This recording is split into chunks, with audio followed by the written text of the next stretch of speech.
Oh, man, welcome back to the Unrestricted. I'm Vex. That's the Bulldog, Richie Carnahan. How are we? And Bob, my man Silent on the ones Bob. and twos. I'm going to be talking Silent Bob. Okay, talking Silent Bob we have today.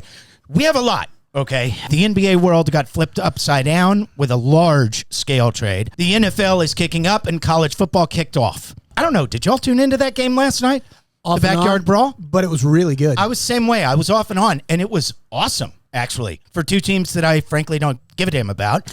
And that's my big problem with college football is that I really just don't have anybody that I'm supposed to give a damn about. And if it's not one of those teams that I actually care about, I usually don't watch. But given that it was the first night of college football, hey, we watched. It was a great game. It was highly entertaining. And here we are. We have the NFL upon us. It's here. Yes, we Thursday do. night. Single header. Single header. Okay, who we got on Thursday night? Super Bowl champs. LA Rams. Roger that.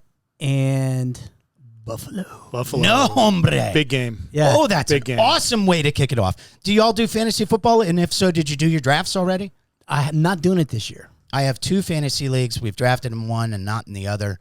Not a fan of what I've done so far, but whatever. I love the NFL season.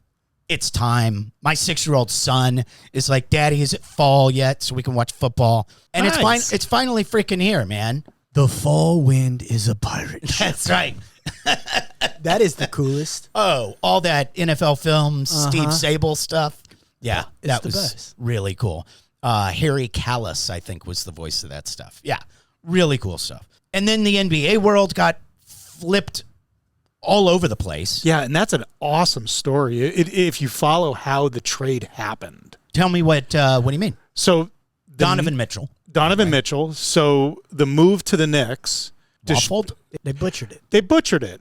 And as it went down, the owner of the Cavaliers in the stands watching Serena Williams gets this alert and starts reaching out. Really? And at that point, Jazz stops talking to the Knicks and they inked a deal in like 48 hours. I didn't even know that part of the story. I didn't either. I think the Knicks actually did well not to give up a whole bunch of draft picks and their only two good young players to get into a long-term contract with an undersized guard, which they already have in Jalen Brunson. I don't think it's a bad idea for the Knicks to have passed on Donovan Mitchell. What I do think is awesome is that Cleveland just put their chips all the way into the middle and said, we're ready to compete for an NBA championship. And they are. Who are their big men? They've got the two best young big men playing side by side in the NBA. They got Jared Allen and Mobley, Evan Mobley. Ooh. I mean, Evan Mobley's like, I don't know, you squint your eyes and it's like watching young Tim Duncan. Oh, boy. Oh, yeah. And Jared Allen, He's a beast. there's 25 teams that would be thrilled to start him at the 5. They've got Darius Garland in the backcourt, who's a pick-and-roll wizard. And basically the only thing wrong with him was he didn't have much of a sidekick to help him develop offense last year in the second half of the season. Well, insert Donovan Mitchell. Enter the spider. You got something. That Eastern Conference is going to be a whale. The rubber factory. I'm telling you, brother. And you know who the biggest loser of the whole thing is? San Antonio Spurs. San Antonio Spurs. San Antonio Spurs. Because it's not the Jazz. The Jazz and Danny Ainge are accomplishing exactly what they want. They're getting really shitty really fast. With so much capital. With so much draft capital. And the Spurs now have a real competitor for who's going to be the worst team in the league. I don't even think the Jazz are done bottoming out, by the way. They still have Bogdanovich and Mike Conley under contract, both useful players who have no need to be playing for a team that's not trying to win games because they're veterans. Don't be surprised if Russell Westbrook gets moved to the Jazz along with a couple more first-round picks to Danny Ainge in exchange for Mike Conley and Bogdanovich, and those guys go out to L.A. and try to help LeBron bring home another title. Like, this is happening. And Utah is going to suck. But intentionally. Intentionally. Yeah. On purpose. Same as the Spurs. We can't even suck good. We need to be racing to the bottom, okay? Like the Spurs, if they wanted to today, if they wanted to announce that, like, oh, I don't know, Josh Primo is out for the year with a broken hangnail, like, I'd be like, okay, fine. Yeah, give him the whole year.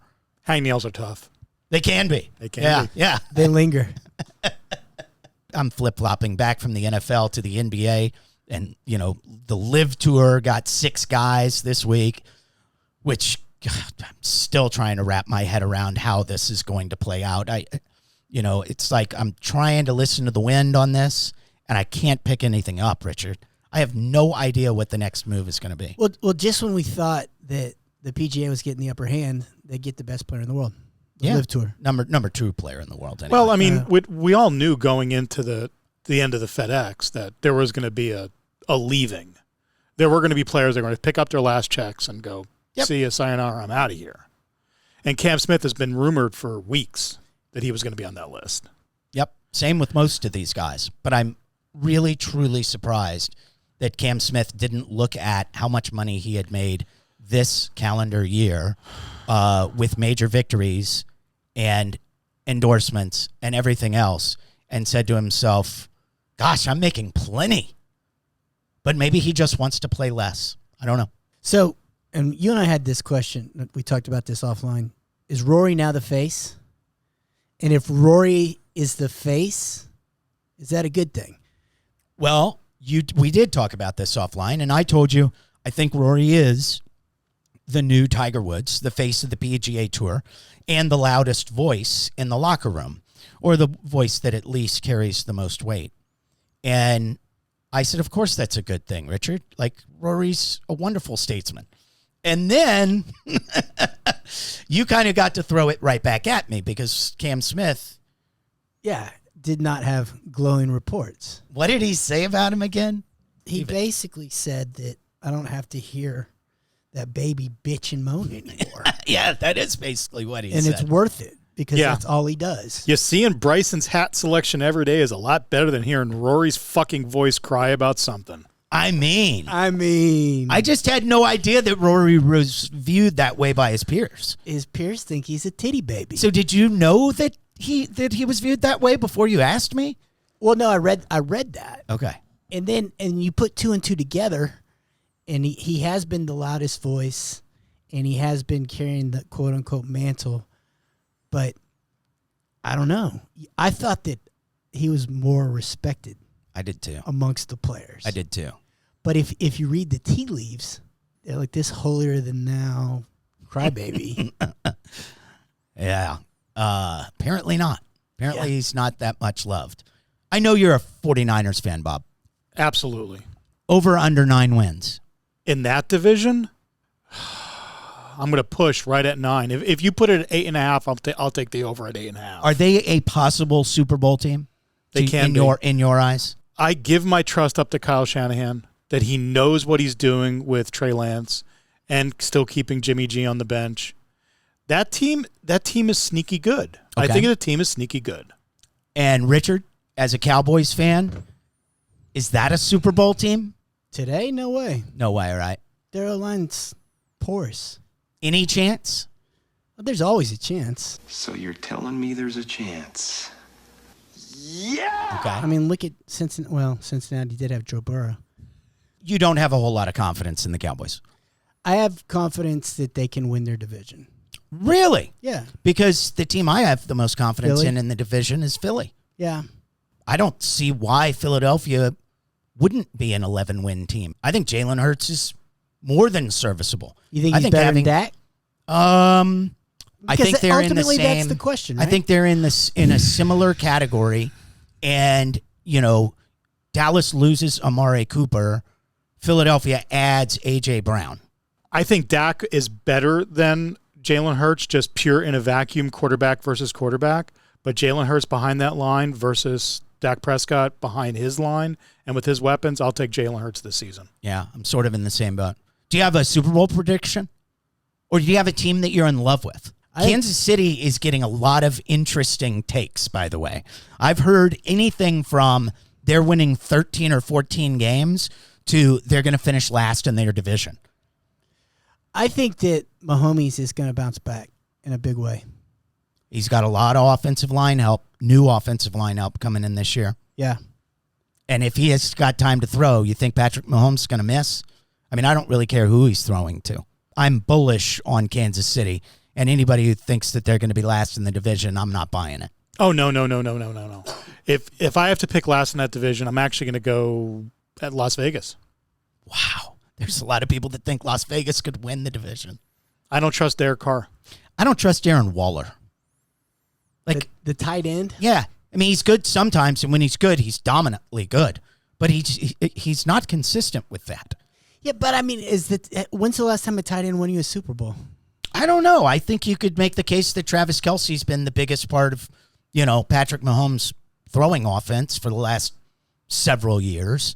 Raiders don't really have anybody else that I would consider a number one. And you add Waller to Devontae Adams, and now you have a 1-2. It's like, how often is Darren Waller going to be able to be double teamed when he's in the middle of the field like he was last year? Because he's such a big dude.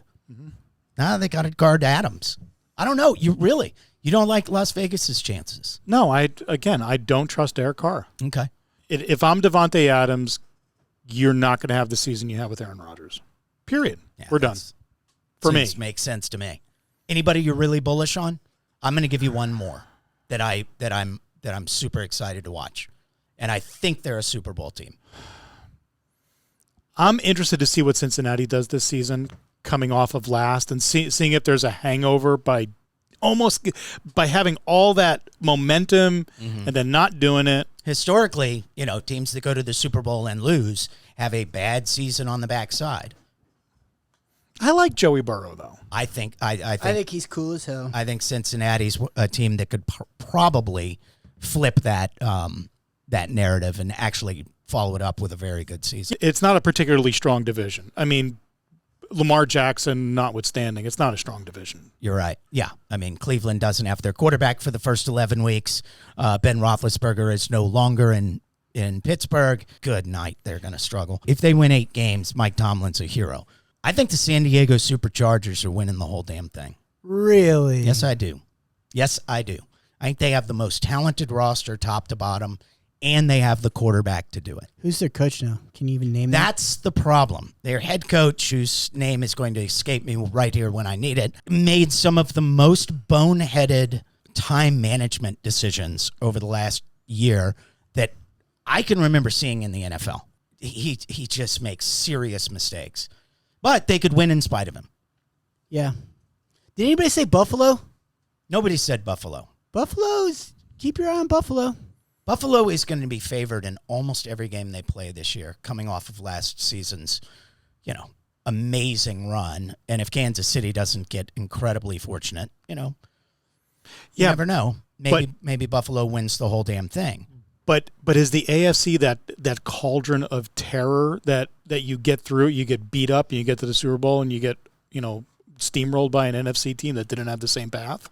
Because the AFC is tough. AFC is tough. The North notwithstanding, the rest of the AFC is tough. And they played a very weak schedule last year, did Buffalo, and now they get a number 1 schedule this year. It's going to be a lot tougher treading for them. I think they're predicted to win 13 games.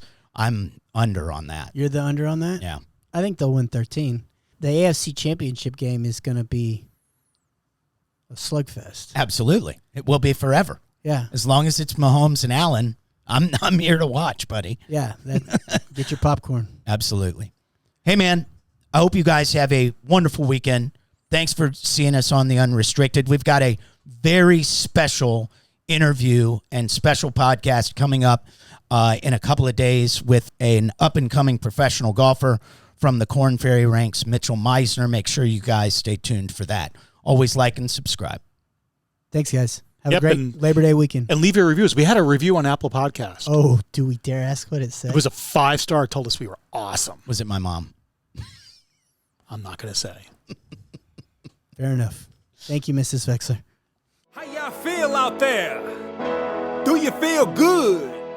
I said, do you feel good? Come on. The groove feel good when it make you move. Make your next move your best move. I said the groove feel good when it make you move. Make your next move your best move.